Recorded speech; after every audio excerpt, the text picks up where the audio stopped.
বন্ধুরা দেখো, আজকে আমি রান্না করিনি, ঋতু সব সকালবেলা রান্না করেছে।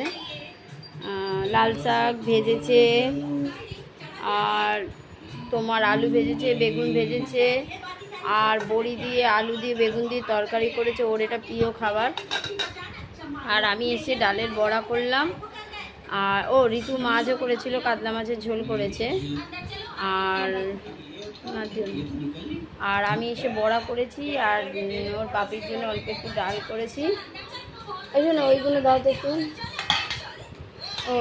এইটা দুটো মাছ ছিল, ঋতু মাছের ঝোল করেছিল, এই দুটো মাছ ছিল, রাত্রিরে কেউ খায়নি। মাছের ঝোলগুলো ফেলে ভালো করে একটুখানি ভেজে, আর এটাকে টমেটো ভালো করে পেস্ট করে কালো জিরে ফোড়ন দিয়ে, জিরে দিয়ে, কাঁচা লঙ্কা দিয়ে করলে একটু দারুণ খেতে লাগবে। আপনারা করে খেয়ে দেখবেন। বাসি মাছ অনেকে খেতে চায় না, রাত্রিরের মাছ অনেকে দিনের বেলা খেতে চায় না।